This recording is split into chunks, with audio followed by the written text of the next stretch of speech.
Magandang araw sa ating lahat. Ako po si Aisa Osman Salisip at ngayon ay tatalakayin natin ang panitikan hinggil sa sitwasyon ng mga pangkat minorya.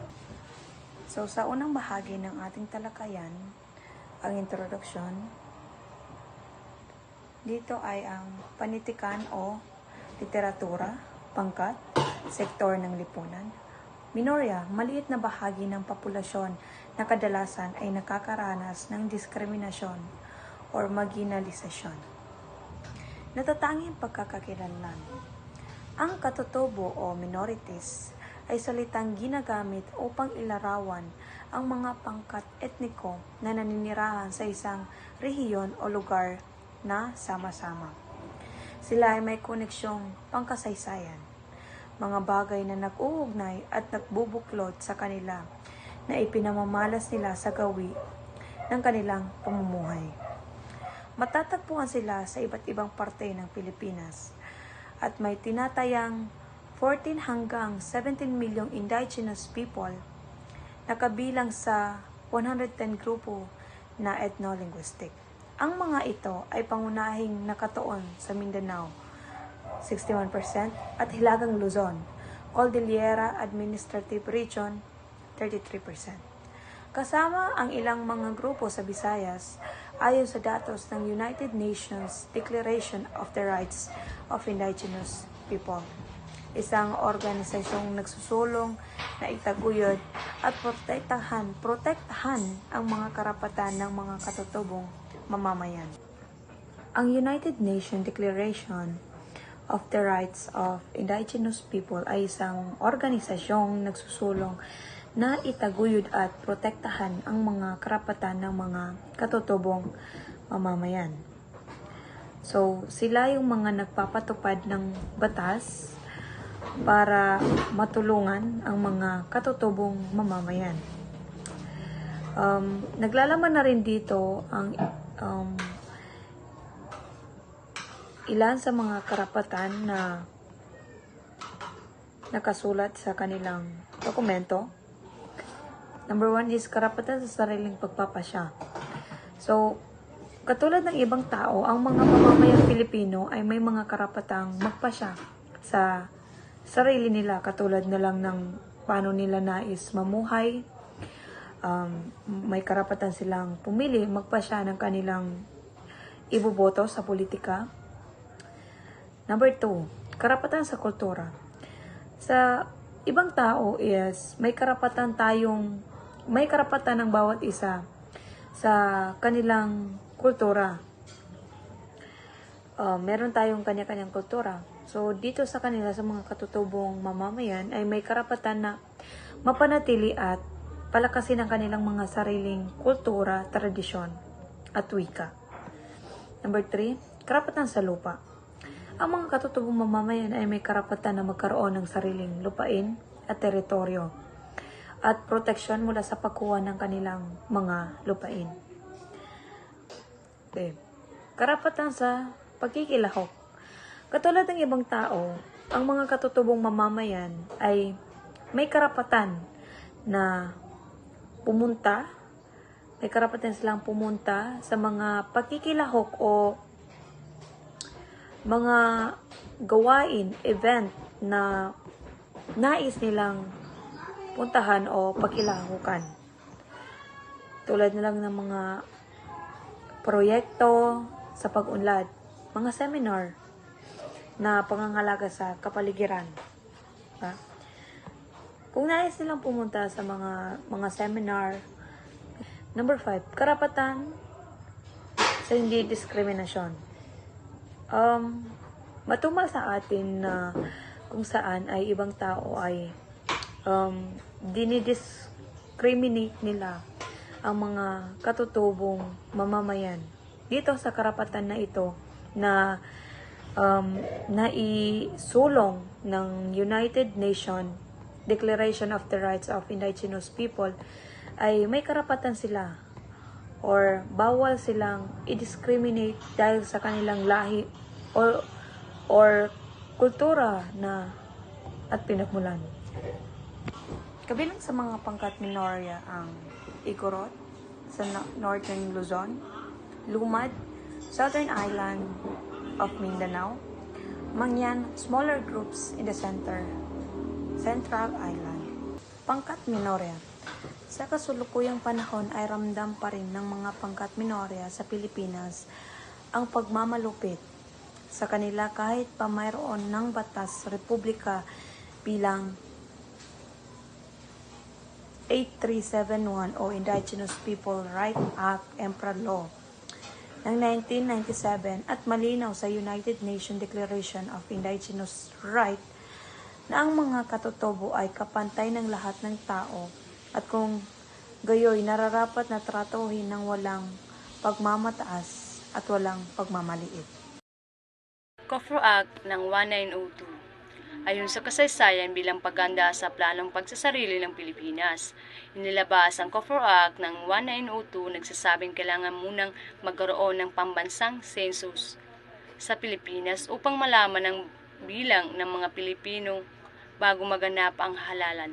Subalit batay sa kautusan, hindi kasamang mga katutubo sa planong ito ng nooy nagaharing Estados Unidos.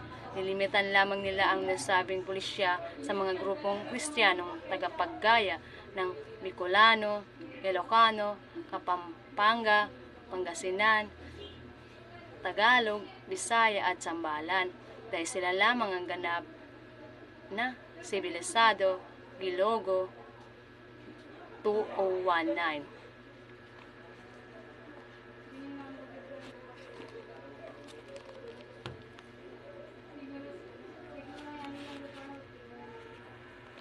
Narito ang paliwanag sa nilalaman ng COFRO Act ng 1902. Ang COFRO Act ng 1902 ay pinapatupad bilang paganda sa planong pagbibigay ng kasarinlan sa Pilipinas.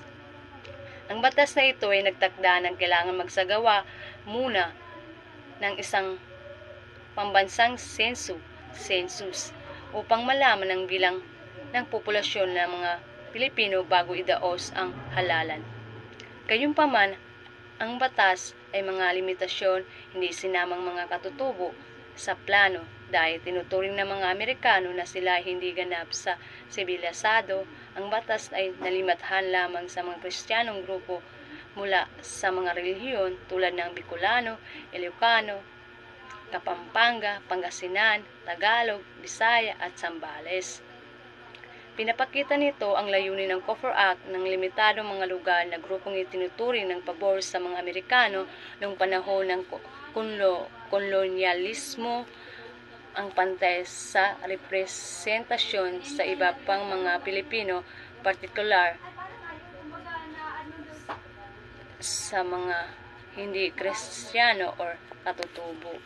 Yun lang po at maraming salamat. Assalamualaikum warahmatullahi wabarakatuh.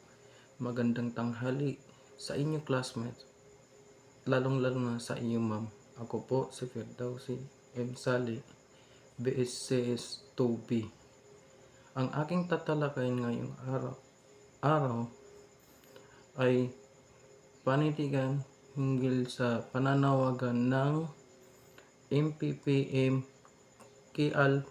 KLPCR o tinatawag na Mindanao People's Peace Movement Kathang Lumad Council of People Representatives. Bago tayo magsimula, ano nga ba ang MPPM KLCPR or Mindanao People's Peace Movement Lumad Council of People Representatives? Ito ay isang grupo ng mga kinatawan ng mga katutubong mamamayan ng Mindanao na nagtataguyod ng kapayapaan at paggalang sa kanilang mga karapatan.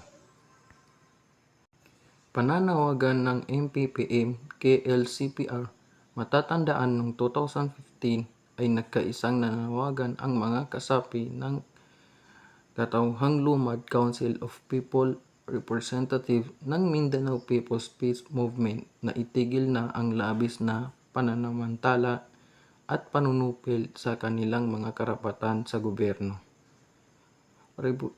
Revolusyonaryong grupo, politiko at mga kumpanyang may interes sa kanilang lupaing ninuno dahil ang pang-aabusong iyon ay nagdudulot ng matinding kahirapan sa kanilang pamumuhay.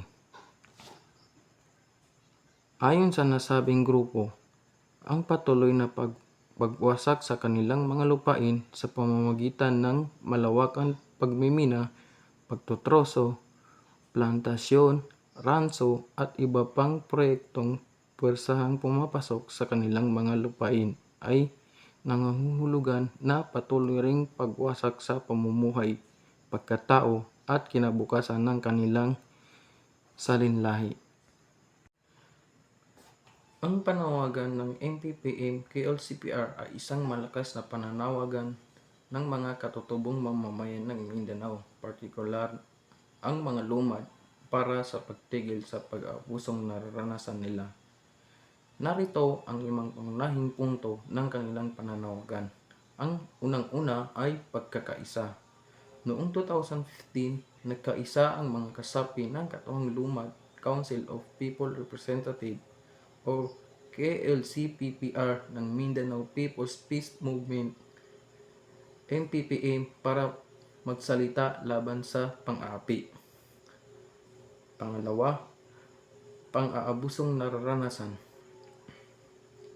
Tinawag nila ang gobyerno upang revolusyonaryong grupo at mga kumpanya na may interes sa kanilang mga lupain na tumigil sa pang-aabusong nagdudulot ng hirap sa kanilang pamumuhay.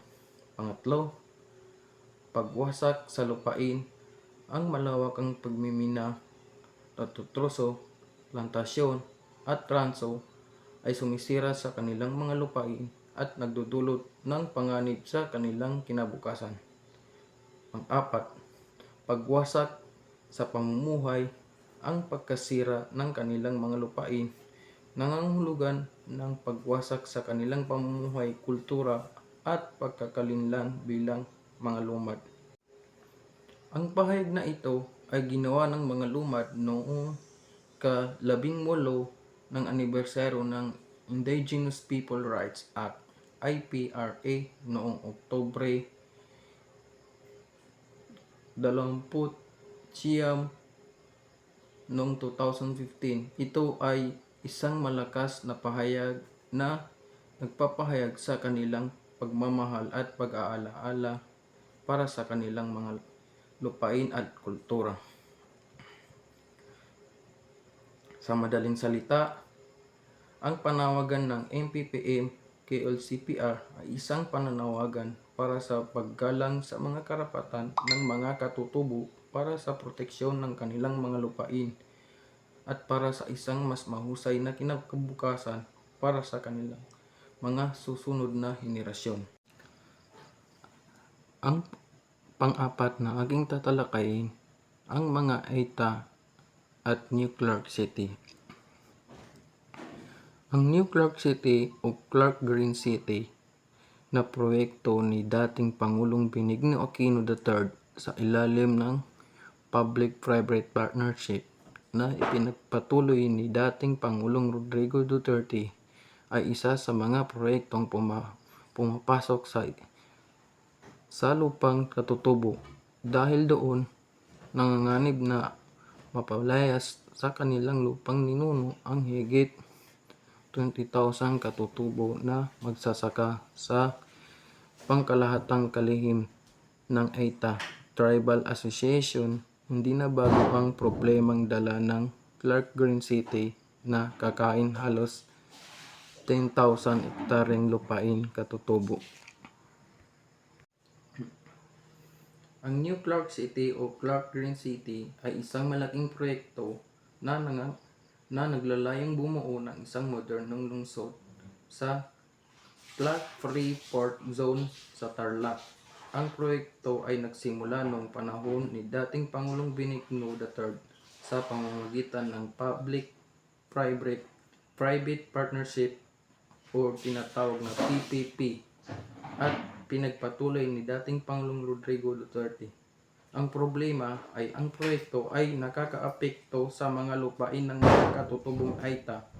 Ayon kay Johnny Basilio, pangkalahatang kalihim ng Aita Tribal Association, halos 10,000 hektaryeng lupain katutubo ang malalagay sa panganib dahil sa proyekto. Nangangahulugan ito na higit sa 20,000 katutubong magsasaka ang maaring mawalan ng kanilang tahanan at kabuhayan.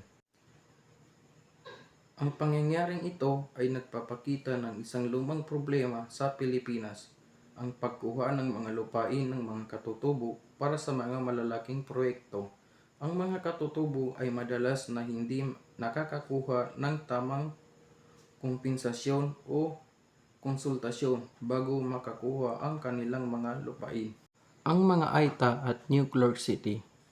If the Philippines government is truly sincere in the development of the indigenous peoples in the marginalized, it should not allow our displacement by large commercial projects, resulting in the loss of our ancestral lands, our livelihood, and our very existence.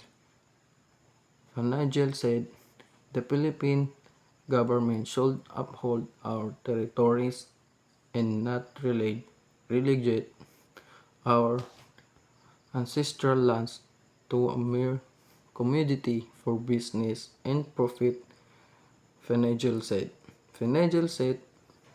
Fanagel also lambasted the Beast Conversion Development Authority BCDE reaction to the same study. The Base Conversion Development Authority BCDE, with the complicity of the National Commission of Indigenous Peoples NCIP, is lying to their teeth when they said that the AITAs have no central land and territories over parts occupied by the Clark Green City. The government, especially through the NCIP, have always turned against us in favor of profit-making ventures. Fanagel said, worse, the government even used its police and military forces to immediate us for fighting for what are rightful, our Fanagel said. Sandogo, 2019.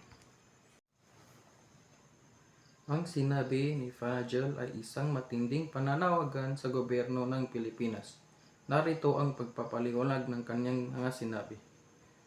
Kung tunay na pagmamalasakit ang gobyerno ng Pilipinas sa pag-unlad ng mga katutubo at mga marginalized, hindi dapat nilang payagan ang aming pagpapalayas dahil sa mga malalaking proyekto ng komersyo na nagresulta sa pagkawala ng aming mga lupang ninuno, hanap buhay at mismong pag-iral.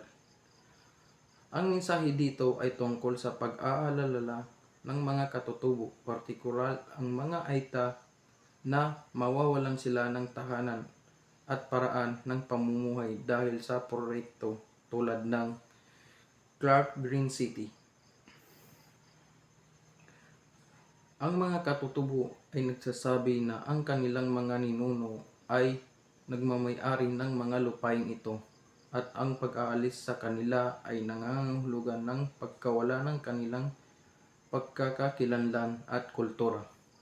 Dapat igiit ng gobyerno ng Pilipinas ang aming mga teritoryo at hindi dapat gawing paninda ang aming mga lupang ninuno sa negosyo at tubo. Yun ang sinabi ni Fanagel. Ang mga katutubo ay nagpapahayag na ang kanilang mga lupa ay hindi lamang mga ari-arian para sa pagkita ng pera.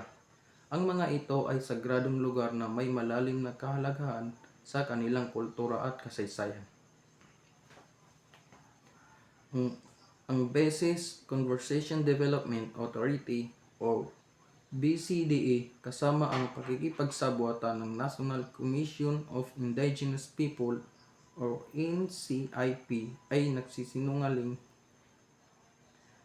ng todo kapag sabi nilang walang lupang ninuno o teritoryo ang mga Aita sa mga bahagi na nasasakupan ng Clark Green City. Ang gobyerno, lalo na sa pamamagitan ng NCIP, ay lagi nang tumatalikod sa aming para sa negosyo na naghahangad ng tubo. Ang mga katutubo ay nagsasabi na ang gobyerno ay hindi tunay na nagmamalasakit sa kanilang kapakanan. Ang NCIP na dapat sana ang tagapagtanggol ng mga katutubo ay nakikipagtulungan sa mga korporasyon para sa kanilang sariling kapakinabangan. Ang masama, ginagamit pa ng gobyerno ang mga pulis at militar upang takutin kami sa paglaban para sa mga karapatan namin. Ang mga katutubo ay nagpapahayag na sila ay pinagbabantaan ng gobyerno at pinipigilan sa pagtatanggol sa kanilang mga karapatan. So, sa madaling salita, ang mensahe ni Fenagel ay isang panawagan sa gobyerno ng Pilipinas na respetuhin ang mga karapatan ng mga katutubo, protektahan ang kanilang mga lupang ninuno at itigil ang paggamit sa puwersa laban sa kanila. Thank you po. Magandang tanghali sa inyo, classmate, lalong-lalo na po sa inyo, ma'am. Magandang tanghali po. Ako nga pala si Aprilyn Manuel M. Redondo, BSCS 2B.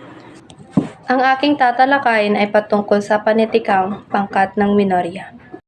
55 Lumad School. Ang Administrasyong Duterte ay nagpasara ng 55 na paaralan ng mga lumad na rehiyon ng Davao noong Hulyo 2019 sa paniniwalang itinaguyod ng mga nasasabing paaralan ang ideolohiya ng New People Army sa sinasabing NPA na itinuturing na mahigpit na kalaban ng mga estado kahit pa walang matibay na ebidensya ang pamahalaan. Bunga nito, libu-libong mga mag-aaral ang mga paaralang pinasira ang naapektuhan. At ang panglima kong tatalakayin ay patungkol sa 55 Lumad School. Sinasabi dito, ipinasira ni Duterte ang mga paaralan ng 55 sa Davao noong Hulyo 2019 dahil sa mahigpit na trahedyang kalaban ng Estado. Kahit ganun pa man na walang matibay na ebidensya, mas mabuti na lang na makasira sila sa kung anumang may darating pang trahedya sa kanila. Hindi ganun kadali dahil libu-libong mga mag-aaral ang di nakapag-aral dahil dito. Halimbawa, kung sila ay lalabag sa tuntunin ni Duterte, may possible na may mangyayaring masama sa mga mag-aaral. Mas mabuti na lang na mag-ingat para sa ating kaligtasan. At ang pang-anim ay patungkol sa puso para sa mga katutubo. Magkagayon pa man ay may mga ilang mga bahagi ng mga pamahalaan ang tunay na may puso para sa mga katutubo. Buhay ng halimbawa nito ang dating kalihim ng kagawaran ng kapaligiran at likas na yaman na si Gina Lopez. At ang aking huling tatalakayin ay patungkol naman sa puso para sa mga katutubo. Tignan mo lang sila ng parang nakakatakot pero mali ang iyong pananaw. Ayon kay Gina Lopez, siya ay nagbigay ng kagawaran ng kapaligiran na yaman sa mga katutubo. Dahil madaming mga katutubo ang may mga mabubuting puso at karapat-dapat din sa kanila ay mabigyang tulong o magbigyan sila ng maayos na kagamitan. Halimbawa na lang ng tulong ay pagbibigay ng maayos na damit o maayos na matulugan. Napapakita dito na kahit di ka gaano kayaman, mahalaga pa rin ang pagtulong lalo na sa mga mabubuting mga katutubo.